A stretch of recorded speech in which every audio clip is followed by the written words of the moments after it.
बिस्मिल्लाहिर्रहमानिर्रहीम। अस्सलाम वालेकुम नाज़रीन, मेरा नाम अना यूसुफ है और आप देख रहे हैं प्रोग्राम सिटी एट 10। आज के टॉपिक के बारे में मैं आपको बताती चलूँ, मल्टीविटामिन का इस्तेमाल कितना अहम है, कितना मुफीद है, कितना मौसर है, किन लोगों के लिए बहुत ज़रूरी है। मुख्तलिफ एज ग्रुप बच्चों में मल्टीविटामिन का इस्तेमाल और इसके बाद एडल्ट्स जिसको हम कहते हैं ना जवानी, उसमें भी क्या मल्टीविटामिन की ज़रूरत पड़ती है। अल्लाह ताला ने, कुदरत ने बड़ा ज़बरदस्त निज़ाम रखा है। बच्चा जो कि आपको दिनों में इतने से इतना इतना इतना होता, वो ग्रोथ का जो अमल है ना, मेरे ख्याल से सबसे ज़्यादा तेज़ आपके चाइल्डहुड में आपको नज़र आता है। फिर एक स्पेसिफिक एज आती है कि आपको थोड़ा सा लेट लगता है कि उसमें बच्चे की हाइट बढ़ रही है, लेकिन शुरू वाले सालों में बच्चे की बहुत जल्दी ग्रोथ हो रही होती है। तो ऐसे में अगर आपको लग रहा है कि नॉर्मल बच्चों के मुताबिक आपके बच्चे की ग्रोथ नहीं हो रही, वो चाहे जिस्मानी तौर पे, वो चाहे ज़हनी तौर पर है, आजकल के बच्चे जो लथार्जिक रहते हैं, खून की कमी रहती है, और एक बड़ी आम टर्म आपने सुनी होगी, किसी भी डॉक्टर के पास चल जाओ, विटामिन डी की कमी है। तो क्या पाकिस्तान में हर किसी को विटामिन डी की कमी है? इस पे भी बात करेंगे। खुराक से कैसे आप इन तमाम चीज़ों को पूरा कर सकते हैं। हमें सप्लीमेंट्स की, मल्टीविटामिन्स की ज़रूरत क्यों महसूस होती है, इनका रोल क्या होता है, कितने ज़रूरी हैं ये तमाम चीज़ें। जवानी में भी क्या ये इस्तेमाल की जा सकती हैं, ज़रूरत होती है। फिर 30 साल के बाद कहते हैं जी रिकमेंडेड है, लाजमी तौर पर करें, आयरन की मेडिसिन लें, आप मल्टीविटामिन दीगर लें, जिंक की कमी हो जाती है, ये कमी हो जाती है, वो कमी हो जाती है। अच्छा, समटाइम उसके असरात आपको नज़र भी आना शुरू हो रहे हैं। जो आप ख़वातीन को देखते हैं ना कि बहुत ज़्यादा चिड़चिड़ापन होना शुरू हो गया, लेथार्जिक रहना शुरू हो गई, मुख्तलिफ सर में दर्द, कमर में दर्द, घुटनों में दर्द। अब ये चीज़ें आपको एक स्पेसिफिक एज में जाके इनका सामना करना पड़ता है। तो ये मल्टीविटामिन जो है, इनका रोल क्या होता है। अच्छा, अब कुछ लोग जो है ना, वो बहुत ज़्यादा ओवर इसका यूज़ कर रहे होते हैं, घर में इतनी इतनी बॉटल्स रखी हुई हैं, सोशल मीडिया पे ये देख लिया, इस ब्रांड की देख ली, उस ब्रांड की देख ली, बहुत महंगी महंगी मंगवा ली। तो क्या ये बहुत ज़्यादा, जिसे हम कहते हैं ना ओवर द काउंटर यूज़ करना भी ठीक है? और अगर आप ये यूज़ कर रहे हैं, लेट्स सपोज ना आप डायबिटीज़ के पेशेंट हैं, हार्ट पेशेंट हैं, रिएक्शन इनका क्या हो सकता है। दूसरा, कुछ लोग कहते हैं मल्टीविटामिन इस्तेमाल करें, फ़ायदा तो कुछ नहीं हो रहा। अच्छा, ये वैसे मैंने भी एक दफ़ा करके देखा था और मैंने तकरीबन 3 महीने की, तो मैंने मुझे लग रहा था अच्छा मेरे बाल बहुत गिर रहे हैं, स्किन बड़ी रफ़ हो रही है, तो मैंने एक अच्छी सी मल्टीविटामिन ख़रीद ली। बट आई डोंट नो कि मैं क्या गलती कर रही थी उसको खाने में, जो मुझे उसके कोई भी रिजल्ट्स नहीं मिल रहे थे। तो आज हम वो भी डिस्कस करेंगे। आयशा नासिर हमारे साथ मौजूद हैं, उन्हें अपने प्रोग्राम में खुशामदीद कहेंगे। अस्सलाम वालेकुम आयशा। वालेकुम अस्सलाम अना, कैसी हैं आप? मैं ठीक ठाक, आप कैसी हैं? अल्लाह का शुक्र, थैंक यू। आयशा, टॉपिक आज का कैसा है? बहुत अच्छा है, बल्कि ये वो चीज़ है जिस पे अक्सर जो है ना वो क्लाइंट की और मेरी, अभी कल की मैं आपको बात बता देती हूँ, मेरी और क्लाइंट की अक्सर बहस हो रही होती है। पेशेंट कहता है हमें बगैर वजह के मल्टीविटामिन ज़रूर लिख के दें। उनकी तसल्ली इस चीज़ में होती है कि चाहे उन्हें किसी चीज़ की डेफिशिएंसी है या उन्हें डेफिशिएंसी नहीं है, उनके प्रिस्क्रिप्शन पैड पे एक मल्टीविटामिन ज़रूर लिखा होना चाहिए। और मैं उन्हें ये समझाती हूँ कि ये multivitamin at the end of the day आपकी किडनी से ही गुजर के प्रोसेस होने होते हैं। बगैर वजह के मल्टीविटामिन नहीं लिख के देने चाहिए। सिर्फ पेशेंट की तसल्ली के लिए मैं नहीं लिख के देती। वो आम लोग कहते हैं डॉक्टर साहब सानू कोई ताकत दी दवाई लिख दो। एग्जैक्टली और उनकी आई डोंट नो, हमारा ये शायद बचपन से हम भी देखते ही आए हैं ना, हमारा कल्चर बन चुका है कि जब तक आप किसी भी प्रोफेशनल के पास गए हैं और उससे हमें एक दो दवाइयाँ नहीं ना लिख के दी, हमारी तसल्ली, डाइट प्लान से हमारी तसल्ली नहीं है, साथ कोई दवाई भी तो लिख के देना, चाहे वो वेट लॉस की दवाई है, चाहे वो कोई मल्टीविटामिन है, चाहे वो कोई ताकत की दवाई है, एक साथ में दवाई कम से कम ज़रूर होनी चाहिए, क्योंकि हमारे दिमागों में होता है इसी दवाई से हमने ठीक होना है। तो वो कहीं ना कहीं एक चीज़ होती है। और बड़ा अच्छा टॉपिक है कि लोगों को समझ आए कि मल्टीविटामिन हर एक के लिए नहीं होते। जिनके लिए ज़रूरत है उनकी क्या साइंस एंड सिम्टम्स हो सकते हैं, किन चीज़ों पे आपने टेस्ट कराना है, किन पे आपने खुद ही से सप्लीमेंटेशन शुरू कर देनी है, किस पे डॉक्टर से मिलना है। बड़ी अच्छी बात है कि आज इसकी अवेयरनेस हम चले जी, बच्चों से हम स्टार्ट कर लेते हैं। किन बच्चों में मल्टीविटामिन की ज़रूरत होती है? वो बच्चे जिनकी न्यूट्रिशन डेफिशिएंसी आप देखते हैं कि अच्छा जी यहाँ पे तो बहुत ज़्यादा कमी है, तो यहाँ पर थोड़ा सा सपोर्ट करने के लिए मल्टीविटामिन ऐड करने पड़ेंगे। अच्छा अना, चूँकि जो हमारे पाकिस्तान में और इवन बाहर के ममालिक में भी जितने बच्चे हैं उनका ज़्यादातर जो खुराक है वो होती है दूध। 2 साल तक हम दूध का इस्तेमाल कर रहे होते हैं, इसलिए बच्चों में आयरन की कमी बहुत ज़्यादा कॉमन हो जाती है। हर बच्चे का, इवन 2 साल से छोटे बच्चे का भी आयरन का टेस्ट ज़रूरी होता है। और 2 साल से बड़े उम्र के बच्चों को भी अगर आप देखें, ऑल्दो वो खा पी भी रहे होते हैं दूध, शायद वो उतना नहीं ले रहे जितना माँ चाहती है दूध ले, लेकिन फिर भी उन बच्चों की स्किन जो है वो पेल हो सकती है, उनके जो बाल हैं वो थोड़े से रफ टेक्सचर हो सकता है। बच्चे को बात समझाना थोड़ा सा मुश्किल होता है। जैसे अगर आपका बच्चा स्कूल गोइंग है, वो क्लास में बाकी बच्चों से पीछे है, उसे बात समझाना, उसे टीचर की एक स्पेशल अटेंशन जो है वो मुसलसल चाहिए होती है। फिर कुछ बच्चों में मेमोरी के इश्यूज होते हैं, उन्हें बात याद कराना, उन्हें एक ही बात बार बार रिपीट करनी पड़ती है। ऐसे बच्चों में आयरन की कमी भी हो सकती है, विटामिन डी की कमी भी हो सकती है। विटामिन डी एक पूरा टॉपिक है, क्योंकि विटामिन डी की कमी, जैसे आप कह भी रही थी, पूरे पाकिस्तान को होती है और छोटे बच्चों को भी विटामिन डी की कमी होती है। जो मैंने सिम्टम्स बताए, अगर ये सिम्टम्स है बच्चे का, विटामिन डी, फेरिटिन, आयरन, ये 3 टेस्ट कराने हैं। अब टेस्ट कराना क्यों ज़रूरी है? क्योंकि आयरन और विटामिन डी दोनों टॉक्सिसिटी कर सकते हैं। अगर आपके बच्चे को आयरन की या विटामिन डी की कमी नहीं है और आपने फिर भी बच्चे को आयरन या विटामिन डी देना शुरू कर दिया है, तो ये टॉक्सिसिटी करेंगे। और बच्चे की किडनी बहुत सेंसिटिव होती है, किडनी हर एक की बड़ी सेंसिटिव होती है, बहुत ख्याल रखना चाहिए। लेकिन जो बच्चा है, चूँकि वो उसकी वल्नरेबल एक एज होती है, उसमें you have to be extra careful. बच्चे को कभी भी कोई भी मल्टीविटामिन या कोई भी, जैसे आयरन वगैरह है, बगैर टेस्ट के, बगैर वजह के, बगैर डॉक्टर से पूछे मत दें। एक बड़ी बुरी प्रैक्टिस मैंने देखी है कि फ़लाँ के बच्चे को डॉक्टर ने दवाई लिख के दी, उससे उसका रंग ज़रा बेहतर हो गया है, या उससे उसका वेट थोड़ा बढ़ गया, उसकी कमज़ोरी कम हो गई है, या उससे उसकी सेहत बेहतर हो गई है।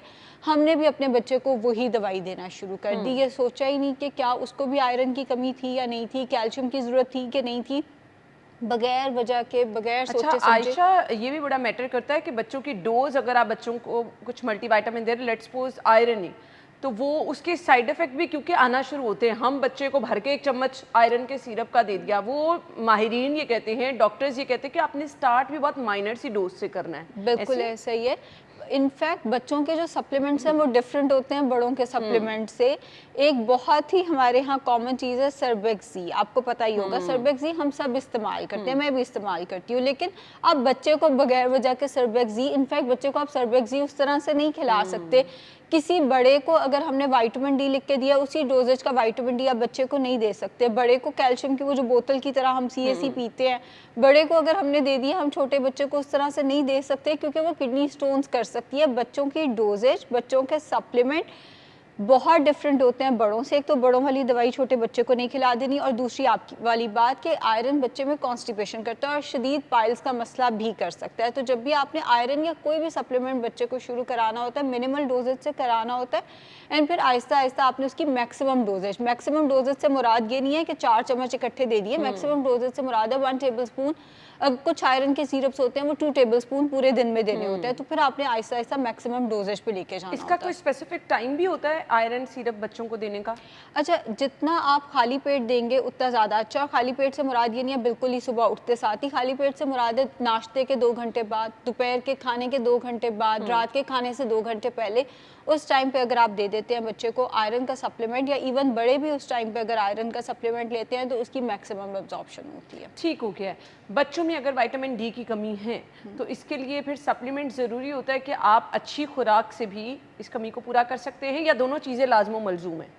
अच्छा, अच्छी खुराक पे अना आ जाते हैं सबसे पहले, क्योंकि पेशेंट्स को अगर हम विटामिन डी लिख के देते हैं ना, वो कहते हैं ये तो अंडों के अंदर भी मौजूद है, ये मछली में भी है, ये दूध में भी है, हमने नेट पे पढ़ा है। जो विटामिन डी मछली में, अंडे में, दूध में है, उसकी बायो अवेलेबिलिटी बहुत कम है, यानी उसकी एब्जॉर्प्शन बहुत कम हो रही है। दूसरा, एशिया के लोगों की विटामिन डी की रिक्वायरमेंट बहुत ज़्यादा है, बच्चों की भी, बड़ों की भी।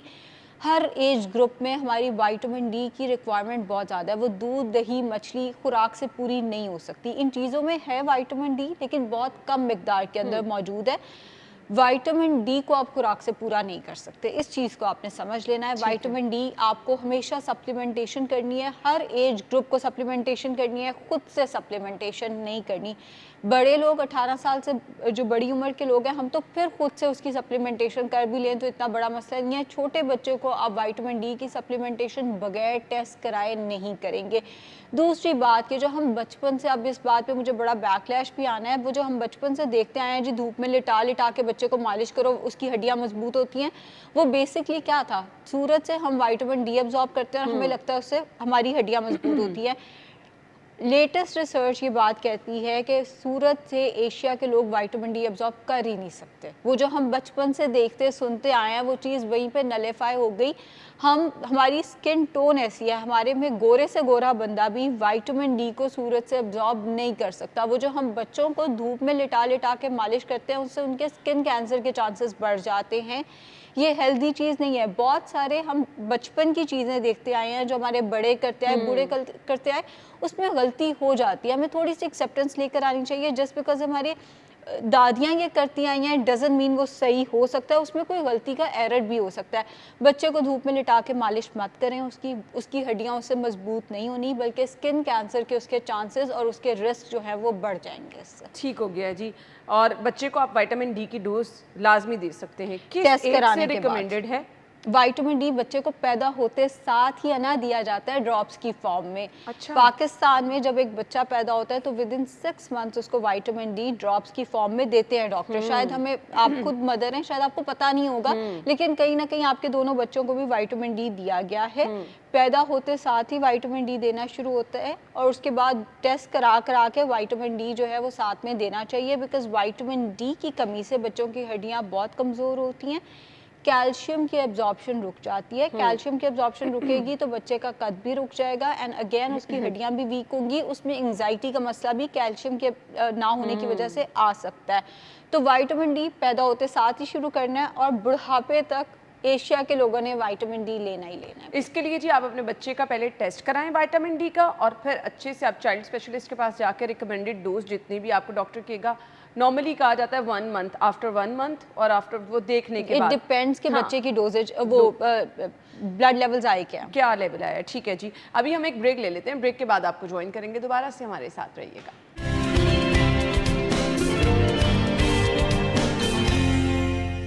Welcome back once again. गुफ्तगू का सिलसिला आगे बढ़ाएंगे क्योंकि अभी हम ब्रेक में डिस्कस कर रहे थे, मैं आयशा से पूछ रही थी बच्चों के लिए इंजेक्शन ज़्यादा बेहतर है या फिर वो एक ऐसे कैप्सूल मिलता है जिसको कट करके हम वो जेल सी बच्चे को पिला देते हैं, दोनों में से क्या ज़्यादा बेहतर है? बच्चे हों या बड़े हों, इंजेक्शन की एब्जॉर्प्शन सबसे अच्छी होगी। अच्छा। उसके बाद आएगी जी ओरल, जो हम टैबलेट लेते हैं, जो ज़ुबान के नीचे, अगर आप इंजेक्शन को, उसका जो इंजेक्शन है वो तोड़ के बच्चे की ज़ुबान के नीचे डालते हैं, सबलिंगुअल एब्जॉर्प्शन बहुत अच्छी होती है। वरना आप उसको स्टमक के थ्रू जैसे हम फिर उसको निगल लेते हैं, वो सेकंड नंबर पे आता है। और थर्ड नंबर पे हमारे पास आती है गमीज, मतलब पहले नंबर पे इंजेक्शन है, दूसरे नंबर पे दवाई है और तीसरे नंबर पे वो चूस के खाने वाली जो गोलियां होती हैं विटामिन डी की, बच्चों की फॉर्म में बच्चों के लिए विटामिन डी की गमीज भी आती हैं, उनकी एब्जॉर्प्शन मिनिमल होती है। ठीक हो गया जी। अब आ जाए एडल्ट्स की तरफ, एडल्ट्स को भी क्या सप्लीमेंट्स की ज़रूरत होती है? अच्छा, मेरी और आपकी उम्र में ना बगैर वजह के सप्लीमेंट्स की ज़रूरत नहीं होती। अच्छा। अब वजह क्या हो सकती है? वजह यह है कि मेरी और आपकी डाइट अच्छी नहीं है। हो सकता है हम दोनों में से कोई एक दूध ना पीता हो या दूध से वैसे इंटॉलरेंस हो, दूध पी ही नहीं सकते या बाय चॉइस दूध नहीं पीते। अगर आपकी डाइट बिल्कुल ठीक है, एक हेल्दी डाइट है जिसमें आप एक डाइवर्स ग्रुप ले रहे हैं, डाइवर्स ग्रुप से मुराद ये fruits, vegetable, whole grains, protein, दूध, दही, सब कुछ अगर आप इस्तेमाल कर रहे हैं तो फिर बगैर वजह के सप्लीमेंट की ज़रूरत नहीं है। यही हम समझाते हैं कि at the end of the day ये सप्लीमेंट आपकी किडनी से ही प्रोसेस होना है, बगैर वजह के लेने की ज़रूरत नहीं है। लेकिन अगर कोई वजह है, जैसे मैंने अभी बताया कि हो सकता है हम में से कोई फूड ग्रुप नहीं दे रहा, उस केस में कैल्शियम की कमी हो सकती है या कोई बीमारी है, जैसे अगर किसी को गंदम हजम नहीं होती, किसी को दूध हजम नहीं होता, अंडे हजम नहीं होते या कोई इस तरह का मसला है, उस केस में फिर सप्लीमेंट या मल्टीविटामिन्स जो है वो दिए जा सकते हैं। इट डिपेंड्स कि मसला क्या है। अगर हो सकता है आप दूध नहीं पीती, हो सकता है मैं एग्स नहीं खाती, अब दोनों केस में सप्लीमेंट तो डिफरेंट होना चाहिए। जो बंदा दूध नहीं पीता वो मल्टीविटामिन इस्तेमाल नहीं कर सकता ना, जो अंडा नहीं खाता वही वाला। तो सेम मल्टीविटामिन्स भी नहीं दिए जा सकते। एक मल्टीविटामिन ने अगर एक अडल्ट का एनर्जी लेवल बहुत अच्छा कर दिया तो डजंट मीन कि वो दूसरे अडल्ट का भी एनर्जी लेवल जो है वो बहुत अच्छा कर देगा। हाँ, इसमें एक एक्सेप्शन आती है प्रेग्नेंट फीमेल्स की, वो भी हमारी एज की होती हैं।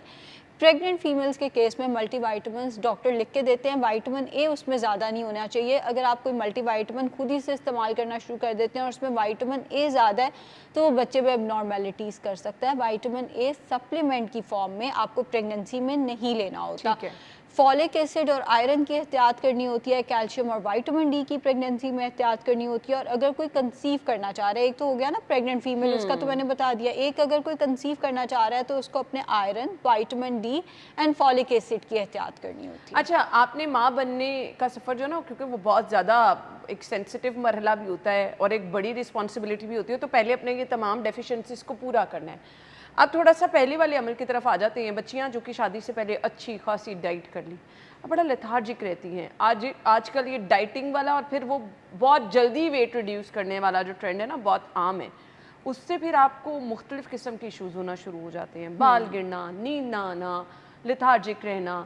तो ये चीज़ें फिर लोग कहते हैं चलो जी अब मल्टीविटामिन साथ ले लो। बिल्कुल तो ठीक है। ये मुझे बताएं अच्छा, practice। मल्टीविटामिन्स ना, एक और बात भी हमने समझनी है कि अगर मुझे आयरन की कमी है और आयरन की कमी के लिए बजाय इसके कि मैं सिर्फ एक आयरन का सप्लीमेंट लूँ, मैं मल्टीविटामिन ले रही हूँ, तो उससे जैसे आपने कहा मुझे फ़र्क नहीं पड़ा। भाई हो सकता है आपको सिर्फ आयरन की कमी हो, अब मल्टीविटामिन में सब कुछ है लेकिन थोड़ा थोड़ा थोड़ा थोड़ा मौजूद है। आपको तो आयरन हाई डोजेज पे चाहिए था, आपने सारे कुछ का कॉम्बिनेशन थोड़ा थोड़ा थोड़ा थोड़ा ले लिया, तो मसला कहीं ना कहीं वहीं का वहीं रहा थोड़ा बहुत। सबसे पहले ये रूल आउट करें कि डेफिशिएंसी है किस चीज़ की। हर चीज़ का टेस्ट हो जाता है। ब्लड टेस्ट सबसे ज़्यादा इंपॉर्टेंट इसीलिए होते हैं। ब्लड टेस्ट कराने के बाद हमें मल्टीविटामिन्स या जो हमें एक पर्टिकुलर चीज़ की डेफिशिएंसी हुई है, हो सकता है वो सिर्फ कैल्शियम हो सकता है वो विटामिन डी हो सकता है वो फॉलिक, जिस एक की कमी हुई हुई है उस एक चीज़ को शुरू करा दिया जाए। हो सकता है मुख्तलिफ चीज़ों की कमी हो गई है, जिंक भी कम हो गया है, विटामिन डी भी कम हो गया है, आयरन भी कम हो गया है, B12 भी कम हो गया। फिर उस केस में इट डिपेंड्स कि वैल्यूज़ क्या आई हैं। अगर तो वैल्यूज़ बहुत ही कम आई हैं तो सब कुछ सारे B12 अलहदा ऐड होगा, आयरन अलहदा ऐड होगा, विटामिन 4-5 दवाइयाँ अलहदा अलहदा ऐड होगी। लेकिन अगर सब कुछ थोड़ा थोड़ा बॉर्डर पे है, उस केस में हम मल्टीविटामिन यानी एक ही दवाई जिसमें सब कुछ थोड़ी थोड़ी मिकदार में मौजूद है वो पेशेंट को दे सकते हैं। बहुत महंगी दवाई ही मल्टीविटामिन ज़्यादा असर करती है? ये मैंने पेशेंट को देखा है जी। ये पेशेंट को लगता है कि अगर दवाई महंगी नहीं है ना तो वो असर नहीं करेगी, और अच्छा। स्पेशली अगर दवाई इंपोर्टेड नहीं है तो उसने तो असर ही नहीं करना। लोकल दवाई का तो कोई फ़ायदा नहीं होता, ये तो जारी। ऐसा कुछ नहीं होता, यकीन करें 200-300 की दवाई भी बेहतर रिजल्ट्स देती है इंपोर्टेड दवाई की निस्बत। क्योंकि कभी कभार ये होता है ना कि इंपोर्टेड दवाई जब हम इंपोर्ट कर रहे होते हैं उसकी हैंडलिंग अच्छी नहीं होती, वो दवाई आते आते ही ख़राब हो जाती है, सन एक्सपोजर उसका ज़्यादा हो जाता है या कुछ भी। इंपोर्टेड की बजाय लोकल महंगी सस्ती के चक्कर में मत पड़ा करें। चीज़ अच्छी होनी चाहिए, उसका फार्मूला अच्छा होना चाहिए, उसकी एफिकेसी अच्छी होनी चाहिए। डजंट मैटर कि वो महंगी है, सस्ती है, लोकल है, इंपोर्टेड है, डजंट मैटर एट ऑल। अब छोटे छोटे इश्यूज खवातीन के डिस्कस करते हैं। बालों का गिरना, नेल्स बार बार टूट जाना, स्किन रफ रहना, ये किस चीज़ की डेफिशिएंसी है और इसके लिए क्या मल्टीविटामिन का रोल बहुत इंपॉर्टेंट है? अच्छा, अब ये जो अभी आपने सारे मसले बताए, इसमें सबसे पहले आयरन का टेस्ट होगा, फेरेटिन का टेस्ट होगा, विटामिन डी का टेस्ट होगा, विटामिन B12 का टेस्ट होगा। अगर आप अफोर्ड करते हैं तो जिंक का टेस्ट भी करा लें। जिंक का टेस्ट कोई 22,000 से शुरू होता है और 30,000 तक जाता है, वो हर कोई अफोर्ड नहीं करता है टू बी ऑनेस्ट। एंड अब जो वैल्यूज़ आई हैं उसके अकॉर्डिंग हमें देखना है। आयरन मोस्ट लाइकली ऐड होगा इस केस में, विटामिन B12 ऐड होगा, डी ऐड होगा, सर्बेक्स जी या जिंक का कोई भी सप्लीमेंट वो ऐड होगा, और मोस्ट लाइकली कैल्शियम जो है वो ऐड किया जाएगा। प्लस पेशेंट के स्किन के टेक्सचर को देख के ओमेगा 3 या फिश ऑयल का कैप्सूल, अगर बहुत ज़्यादा ड्राई स्किन है या बहुत ज़्यादा रफ स्किन है, बाल भी बहुत ज़्यादा ड्राई या फिजी हो रहे हैं, तो फिर उस केस में ओमेगा 3 या फिश ऑयल का जो एक कैप्सूल होता है वो भी शुरू कराया ये फिश जाएगा। ऑयल का कैप्सूल मैंने जिन जिन लोगों को इस्तेमाल करते देखा वो कहते हैं वेट बहुत जल्दी बढ़ जाता है। बिल्कुल गलत है, मैं इस्तेमाल करती हूँ, कहाँ बढ़ जाता है वेट इससे। ये सिर्फ हमारे ना दिमाग में होता है कि हमने कभी भी कोई भी मल्टीविटामिन, कल मुझे एक पेशेंट कह रही थी मैंने आयरन लगवाया उसके बाद मेरा 4 किलो बढ़ गया। भाई आयरन लगवाने से 4 किलो नहीं बढ़ जाता आपका। मल्टीविटामिन वेट गेन नहीं कराते, ये बहुत ही बड़ी मिथ है। हाँ, B12 की अगर हम बात करें, विटामिन B12 उससे होता है आपकी भूख बढ़ जाती है विटामिन B12 से। उससे आप ज़्यादा खाते हैं तो इनडायरेक्टली वेट गेन शुरू होता है। विटामिन B12 ने डायरेक्ट वेट गेन नहीं कराया। अगर पेशेंट ये कहे कि B12 मैंने नहीं खाना मेरा तो वेट गेन हो जाएगा, तो भाई विटामिन B12 मेटाबॉलिज्म भी बूस्ट करता है, तो वो वेट लॉस में भी हेल्प कर रहा है। तो कोई भी मल्टीविटामिन डायरेक्टली आपका वेट गेन कभी भी नहीं करा सकता। अच्छा, एक दफ़ा ये भी प्रैक्टिस मैंने देखी, क्योंकि सर्बेक्सी और दूसरे मल्टीविटामिन जब कभी मैंने लेने की कोशिश किया ना तो उसके साइड इफेक्ट होते हैं, कॉन्स्टिपेशन होना शुरू हो जाती है। इसके लिए क्या करना है? अच्छा, कॉन्स्टिपेशन अगर आपको हो रही है ना मल्टीविटामिन से, एक तो आप या किसी भी चीज़ से आप उसको शिफ्ट करके देख लें, आप ब्रांड को ज़रा चेंज करके देख लें। जैसे आयरन से बहुत सारे लोगों को कॉन्स्टिपेशन होती है, अब उसके लिए फिर एक आ जाती है च्यूएबल आयरन, एक बहुत सारी गमीज आ जाती हैं, उसके लिए मैं ब्रांड एंडोर्स नहीं करना चाह रही, आप किसी भी च्यूएबल आयरन की तरफ जा सकते हैं। जिंक में हमारे पास च्यूएबल ऑप्शन नहीं है, तो आप ये कर सकते हैं कि आप प्री ब्रेकफास्ट में 2 इंजीर रात को भिगो के रख दें, एम्प्टी स्टमक आपने वो इंजीर भी खा लेनी है और वो पानी भी पी लेना है। इसके साथ साथ 2 से 3 खाने के चम्मच इस्पगोल शाम 6 से 7 बजे के करीब आपने पानी में घोल कर पीना है। अच्छा, जिंक और इस्पगोल इकट्ठा नहीं करना, जिंक और इस्पगोल इकट्ठे करेंगे तो इस्पगोल जिंक को अपने साथ बाइंड कर लेगा, फाइबर सारा का सारा। जिंक आप ले लें दोपहर के खाने के कोई 2 घंटे बाद तकरीबन 4 बजे, और इस्पगोल आप लें 6 से 7 बजे के दरमियान। और फिर भी अगर कॉन्स्टिपेशन ठीक नहीं होती तो गर्म दूध का ग्लास लें, उसके अंदर 1 टेबल स्पून ऑलिव ऑयल या जैतून का तेल, या बादाम का तेल, ऑलिव ऑयल और जैतून का तेल सेम ही होता है, या आमंड ऑयल या देसी घी घोलकर वो पीना शुरू कर दें अगर आपकी कॉन्स्टिपेशन ठीक नहीं हो रही। वैसे तो ये इंजीर और इस्पगोल से ही ठीक हो जाएगी। ठीक हो गया। इसके बाद जी मुझे ये बता दीजिएगा, आप मल्टीविटामिन का इस्तेमाल कर रहे हैं, जिस तरह मैंने कहा नेल्स और बालों का इशू, कुछ लोगों को नमनेस फील होती है, मेरे अपने साथ ही एक्सपीरियंस होता है, मैं सो के उठती हूँ मेरे हाथ ऐसे होते हैं जैसे बिल्कुल साथ नहीं है, ये क्यों होता है? विटामिन B12 अपना टेस्ट कराया ना, और फिर से आयरन का अपना टेस्ट कराया, मोस्ट लाइकली विटामिन B12 की डेफिशिएंसी है। अच्छा, आपके केस में मैं एक बात बताती चलूँ, विटामिन B12 जो है वो ये वाटर सॉल्युबल है। अब वाटर सॉल्युबल से मुराद ये है कि अगर आपकी उम्र के बंदे को ये मैं बगैर वजह के दे देती हूँ, आपको नहीं थी B12 की डेफिशिएंसी, मैंने 1 महीने खिला दिया, तो ये पानी के साथ एब्जॉर्ब होकर फ्लश आउट हो जाएगा, ये टॉक्सिसिटी नहीं करेगा ऐसा। तो विटामिन B12 किसी भी ब्रांड का खाली पेट यानी नाश्ते के 2 घंटे बाद या दोपहर के खाने के 2 घंटे बाद आपकी और मेरी उम्र में खाली पेट यानी निहार मुंह भी लिया जा सकता है, मेटाबॉलिज्म भी बूस्ट करेगा और नमनेस वाला फैक्टर आपका बेहतर हो जाएगा। प्लस अपना 3 महीने की शुगर HbA1c टेस्ट करा लें एक दफा। ठीक हो गया जी। अच्छा, ये बड़ा इंपॉर्टेंट फैक्टर है जिसकी तरफ आयशा ने इशारा किया और ये मैं लाजमी करूंगी भी। ब्रेक ले लें, ब्रेक के बाद हम इस पे गुफ्तगू का सिलसिला आगे बढ़ाएंगे, हमारे साथ रहिए।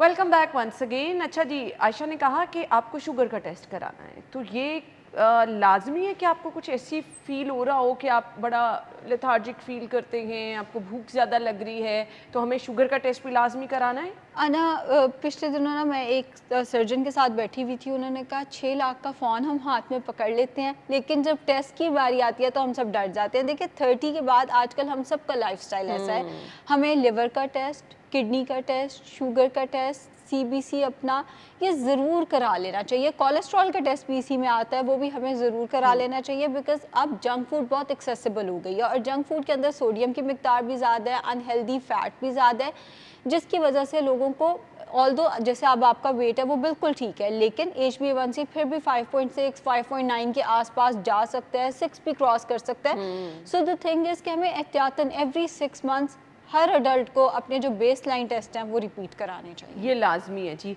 अच्छा, इसके बाद आ जाए जी, हम कहते हैं 30s के बाद तो मल्टीविटामिन का इस्तेमाल करें, ताकत की दवाई तो लाजमी खानी चाहिए, कोई मेथोक्सोल की गोलियां खा रहा है, कोई इंजेक्शन लगवा रहा है, तो ये आपने कोई टेस्ट नहीं कराए, आपको कोई ऐसा महसूस भी नहीं हो रहा कि मल्टीविटामिन की ज़रूरत है, आप खाना शुरू कर दें?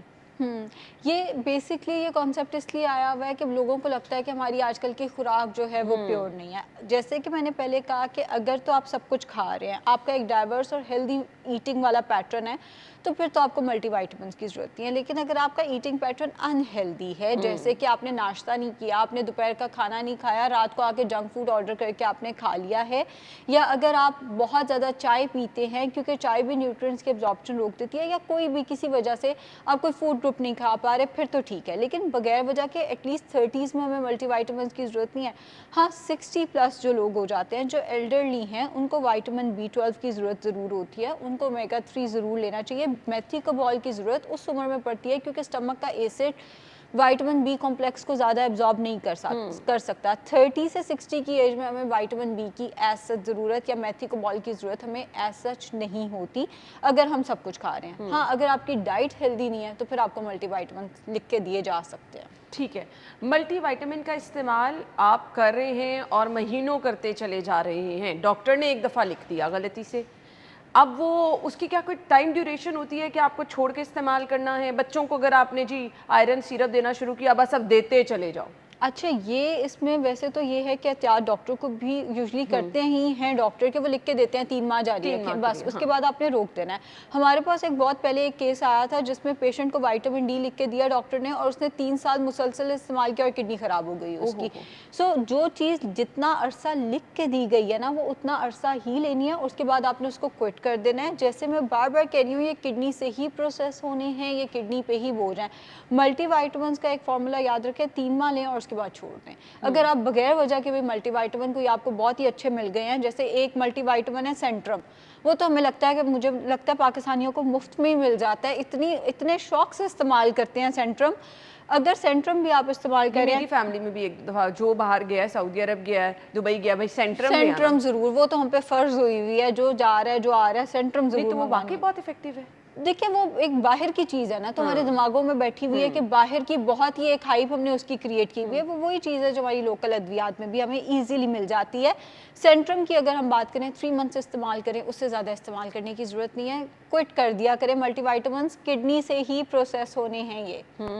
वैसे सेंट्रम करती क्या है, इसके बेनिफिट्स क्या हैं? अगेन मल्टीविटामिन है, छोटी छोटी अगर आपको कोई डेफिशिएंसी है, जैसे लेट से आपको विटामिन के कम है आपका, या आपको B12 की कमी है, विटामिन ए कम है आपका, जिंक कम है, आयरन, तो उसमें सब कुछ थोड़ी थोड़ी मिकदार के अंदर मौजूद होता है। उसमें फिर एक और कैटेगरी आ जाती है कि ये बड़ों के लिए है, ये बुजुर्गों के लिए है, ये एडल्ट्स के लिए, तो वो उस वजह से भी ना लोगों को उस पर ज़रा ज़्यादा ट्रस्ट हो गया है कि ये सेंट्रम सिल्वर है, ये इस ग्रुप ने इस्तेमाल करनी है।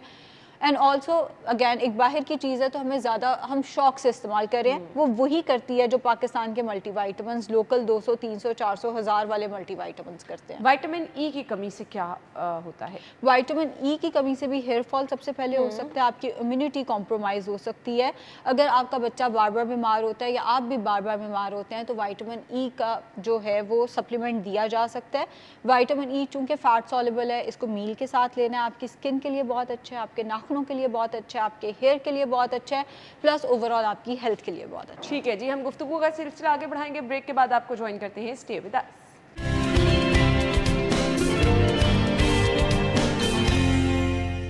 Welcome back once again. अच्छा, कुछ लोग होते हैं जो बिल्कुल ही वेजिटेरियन होते हैं, कुछ लोग होते हैं सब्जियां खाते ही नहीं हैं, और कुछ लोग ये होते हैं जिन्होंने कभी दालें ही नहीं चख के देखी। अब मेरे अपने घर में कुछ लोग ऐसे हैं ना, मतलब मेरे अपने हस्बैंड जो हैं वेजिटेबल्स तो अगर आप गोश्त पे भी बना ले तो वो तो खानी ही नहीं है, सब्जियां तो बिल्कुल ही नहीं खानी। अक्सर हम बच्चों में देखते हैं कि सब्जियां बिल्कुल नहीं खानी है, दालें बिल्कुल नहीं खानी है, मीट की कोई भी चीज़ बच्चे खा लेते हैं, और कुछ बच्चे ऐसे होते हैं वो मीट बिल्कुल नहीं लेते हैं। अब ये तमाम सेगमेंट्स, इनका रोल क्या होता है और इनका कंबाइन होना ज़रूरी कितना होता है, आयशा? जो बंदा मीट नहीं खाता उसको विटामिन B12 अपना रिपीटेडली टेस्ट कराना चाहिए। जो मेरे इंडिया से पेशेंट्स हैं या जो वीगन्स हैं, उनका B12 ऐड करना बहुत ज़रूरी होता है। पहले टेस्ट कराना और B12 ऐड करना, बिकॉज जो बंदा गोश्त नहीं खा रहा, विटामिन B12 डेफिशिएंसी उसको होगी ही होगी। गोश्त उसमें आप मटन, बीफ, फिश, सारा चिकन, कुछ, सब कुछ, ओके। इवन प्रॉन्स भी उसी के अंदर, मतलब कोई भी फॉर्म ऑफ मीट अगर नहीं ले रहा तो विटामिन B12 डेफिशिएंसी हो सकती है, चाहे वो छोटा है, चाहे वो बड़ा है, चाहे वो एल्डरली है। B12 ज़रूरी है उस केस में। जहाँ तक बात है, अगर बच्चा दालें नहीं खा रहा, या आपके हस्बैंड जैसे आप बता रही हैं दालें नहीं खा रहे, सब्जियां बिल्कुल नहीं खाते, वो उस पे मैं आती हूँ, वो ख़तरे की बात है। दालें बेसिकली प्रोटीन का कोई बहुत अच्छा सोर्स नहीं है, उससे ज़्यादा अच्छा सोर्स हमारे पास मीट आ जाता है। दालें फाइबर, कार्ब एंड उसके साथ थोड़ा सा प्रोटीन है। अब अगर दाल नहीं भी खा रहे तो कार्ब के लिए हम गंदम की रोटी या चावल वगैरह इस्तेमाल कर सकते हैं। प्रोटीन के लिए हम उसका ऑल्टरनेट सोर्स जो कि गोश्त है वो इस्तेमाल कर सकते हैं। फाइबर के लिए हम फ्रूट्स एंड वेजिटेबल्स इस्तेमाल कर सकते हैं। यानी अगर कोई दाल नहीं भी खा रहा तो वो कोई बहुत इंपॉर्टेंट चीज़ मिस नहीं कर रहा। ये बड़ा ज़रूरी है इसको समझना कि दाल कोई इतनी इंपॉर्टेंट चीज़ नहीं है जितना हम समझते हैं, अगर आप बाकी चीज़ें खा रहे हैं तो। जहाँ तक बात है फ्रूट्स एंड वेजिटेबल्स अगर नहीं खा रहे, अगर तो वो वेजिटेबल्स नहीं खा रहे तो वो इंपॉर्टेंट विटामिन्स को मिस कर रहे हैं। लेकिन अगर वो फ्रूट्स खा रहे हैं तो वो विटामिन्स वो फ्रूट से भी ले सकते हैं। लेकिन अगर वो फ्रूट्स एंड वेजिटेबल्स दोनों नहीं खा रहे तो फिर उस केस पे उन्हें इंपॉर्टेंट विटामिन्स की डेफिशिएंसी हो सकती है, जिससे फिर स्किन ख़राब होना, नेल्स ख़राब होना। स्किन हमें सबसे पहले पता चलती है कि अगर कोई फ्रूट्स वेजिटेबल्स नहीं खा रहा, स्किन बहुत ज़्यादा ड्राई हुई होती है, फ्रेशनेस नहीं होती उसके ऊपर, या उसके ऊपर एक ग्लो नहीं आ रहा होता, बिकॉज जितने इंपॉर्टेंट विटामिन्स हैं वो कहीं ना कहीं फ्रूट्स एंड वेजिटेबल्स के अंदर ही मौजूद होते हैं। हाँ, गोश्त भी, क्योंकि गोश्त आयरन का बहुत अच्छा सोर्स है, तो कहीं ना कहीं गोश्त की कमी से भी इंसान की स्किन ख़राब हो रही होती है।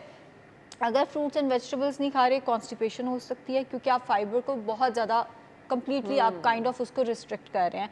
सो कॉन्स्टिपेशन का मसला हो सकता है, हार्ट हेल्थ ख़राब हो सकती है, क्योंकि अगर आप फाइबर नहीं खा रहे तो कोलेस्ट्रॉल बढ़ने के चांसेस जो हैं वो ज़्यादा हो जाते हैं। इसके साथ साथ हाई ब्लड प्रेशर की तरफ पेशेंट जा सकता है एंड डायबिटीज़ के चांसेस भी थोड़े बढ़ जाते हैं, बिकॉज अगेन आप फाइबर को मिस आउट कर रहे हैं। लेकिन अगर आप अपना फाइबर इसबगोल से पूरा कर लेते हैं या चिया सीड्स या फाइबर के ऑल्टरनेटिव सोर्सेज ऐड कर लेते हैं, तो बस फिर हमें वाइटमिन्स एंड मिनरल्स को देखना है कि वो आपके पूरे हैं कि नहीं। आइडियल तो यही है कि वेजिटेबल नहीं खानी, चलो फ्रूट खा लो, कच्ची नहीं खानी, पका के खा लो, स्मूदी बना के खा लो, जूस की फॉर्म में ले लो, किसी ना किसी फॉर्म में वो वाला फूड ग्रुप आना चाहिए। लेकिन अगर नहीं खा सकते तो फिर हमारे पास वाइटमिन्स ही हैं, मल्टी वाइटमिन्स ही हैं। ठीक हो गया। सब्जियां वो जो हम जिस तरह हमारा पकाने का तरीका होता है, भिंडी आपने फ्राई कर ली, बीच में गोश्त डाल लिया, करेले आपने फ्राई कर लिए, बीच में गोश्त डाल लिया, तो हम क्या वो बनाने वाला तरीका भी ख़राब है हमारा ये?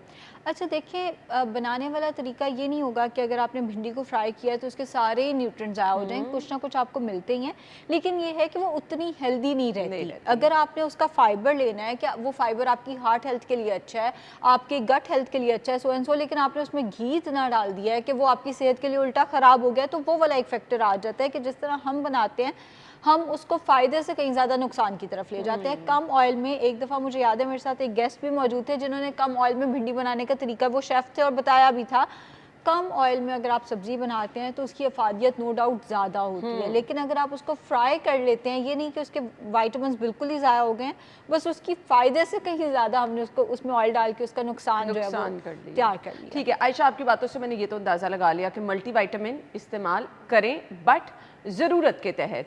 आपको पहले जाना है किसी अच्छे डॉक्टर के पास, अच्छे न्यूट्रिशनिस्ट के पास चले जाएं, अपने तमाम टेस्ट कराएं। आपकी रिपोर्ट देखते हुए हरगिज़ ये ना करें कि मेरी फ़लाँ दोस्त जो है वो ये मल्टीविटामिन इस्तेमाल करे, उसकी स्किन अच्छी हो गई, उसके बाल अच्छे हो गए। ये चीज़ें बिल्कुल आपने नहीं करनी है। हर किसी का अपना एक बॉडी स्ट्रक्चर है, अपनी रिक्वायरमेंट्स हैं, उसके मुताबिक अगर आपको लग रहा है कि आपको कोई डेफिशिएंसी है, आपके नेल्स बार बार टूट रहे हैं, बाल गिर रहे हैं, स्किन अच्छी नहीं हो रही है, या फिर जिस तरह मैंने अपना इशू बताया कि मुझे ऐसे लगता है नमनेस है, सो के उठती, तो ये हर बंदे की अपनी एक वो चीज़ है, उसके अकॉर्डिंग आपको जाके अपने पहले टेस्ट कराने हैं और उसके बाद आपको मल्टीविटामिन का इस्तेमाल करना है अगर आप करना चाह रहे हैं। अगर आपको कुछ ऐसा फील हो रहा है खुद ब खुद एक दूसरे को देख के तो बिल्कुल ना करें। बट मुझे आज आपसे एक अच्छा ना फूड ग्रुप पूछना है जो आपको शायद मल्टीविटामिन सब लोग इस्तेमाल कर सकते हैं। आपकी खुराक में ये तमाम चीज़ें होनी चाहिए। अगर आप एडल्ट हैं, अगर आप 30 के बाद की एज में हैं, ये तमाम चीज़ें अगर हम यूज़ करेंगे तो शायद हमें मल्टीविटामिन का इस्तेमाल कम करना पड़े। अच्छी खुराक सबसे ऊपर आ जाते हैं जी फ्रूट्स एंड वेजिटेबल्स, उसका इस्तेमाल बहुत ज़्यादा होना चाहिए। उसके बाद आ जाता है हमारे पास प्रोटीन, जिसमें हमारे पास हर तरह का गोश्त और दालें आ जाती हैं। जैसा कि मैंने अभी कहा है कि दालें प्रोटीन का बेस्ट सोर्स नहीं है, लेकिन बुरा सोर्स भी नहीं है। सो उसके बाद हमारे पास चिकन, मटन, बीफ, मछली और दालें आ गई।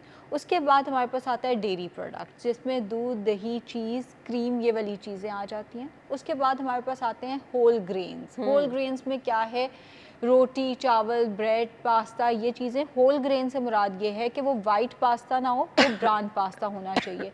वो सफ़ेद आटे की रोटी ना हो, वो गंदम की रोटी या होल ग्रेन यानी मिक्स आटे की रोटी हो सकती है। और एंड पे हमारे पास आ जाता है जी फैट, जो कि नट से आ सकता है, बादाम, काजू, पिस्ता, अखरोट, वो इसका बहुत अच्छा सोर्स है। फ्रूट्स में एवोकाडो इसका बहुत अच्छा सोर्स है, ऑलिव ऑयल इसका बहुत अच्छा सोर्स है, फ़िश ऑयल का कैप्सूल इसका बहुत अच्छा सोर्स है।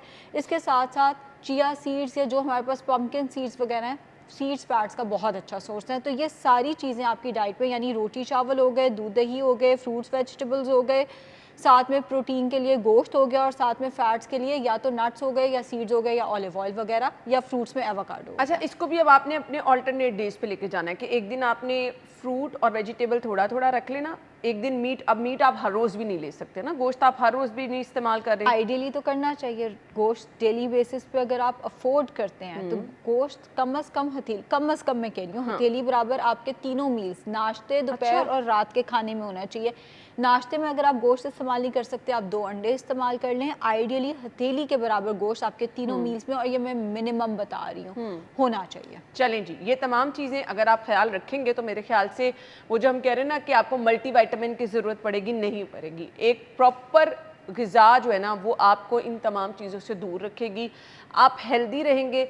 बट अगेन आप ये नहीं कहिएगा कि आयशा ने कहा था कि ये सब चीज़ें खानी है। आयशा, पोर्शन कंट्रोल मैटर करता है? डेफिनेटली मैटर करता है। सबसे जो जब आप अपनी प्लेट बनाए ना तो उसमें डेली बेसिस पे जो बिगर पोर्शन होना चाहिए वो फ्रूट्स एंड वेजिटेबल्स का होना चाहिए। सबसे आधी प्लेट आप फ्रूट्स एंड वेजिटेबल से भरें। क्वार्टर प्लेट में आप रोटी, चावल, ब्रेड, पास्ता, जो भी आपका कार्ब का पोर्शन है क्वार्टर प्लेट में रखें। और जो क्वार्टर प्लेट है उसको आपने प्रोटीन से भरना है। प्रोटीन यानी गोश्त हो सकता है, या दालें हो सकती हैं, या ग्रीक योगर्ट हो सकता है। और उसके साथ अगर आप अलहदा से जैसे कोई सॉस वगैरह लेना चाहते हैं तो 1 to 2 टेबलस्पून आप उसके साथ सॉस ले सकते हैं। ये आपकी एक आइडियल प्लेट है। अगर आप इसको ओवरडू करेंगे, जैसे कार्ब का पोर्शन मैंने कहा क्वार्टर रख लेंगे तो बहुत अच्छा है, लेकिन अगर आप कार्ब का पोर्शन हाफ प्लेट जितना कर लेते हैं, यानी मैंने कहा क्वार्टर और आपने आधी प्लेट खा लिया है, कार्ब, वेट गेन होना शुरू हो जाएगा। वो फिर आपका HbA1c बढ़ना शुरू हो जाएगा, आप डायबिटीज़ की तरफ जाना शुरू हो जाएंगे। फैट्स अगर आप ज़्यादा लेना शुरू कर देते हैं, जैसे मैंने कहा ऑयल इंपॉर्टेंट है, लेकिन वही ऑयल अगर आप ज़रूरत से ज़्यादा लेते हैं तो कोलेस्ट्रॉल होना शुरू हो जाएगा। हाँ, फ्रूट्स एंड वेजिटेबल्स के पोर्शन को आप बिगर पोर्शन कर अच्छा, सकते वो हैं। ये इसलिए ना कि उसमें अगर आपको वापस लगता है ना margin है। भूख नहीं खत्म हो रही तो आप उसको बिगर भी कर लेंगे ना फ्रूट्स और वेजिटेबल वाले पोर्शन को, तो वो नुकसान की तरफ नहीं जाएगा और एक फीलिंग ऑफ फुलनेस भी आ जाएगी। Thank you so much Ayesha, बहुत बहुत शुक्रिया। हमें इजाज़त दीजिए, अल्लाह हाफ़िज़।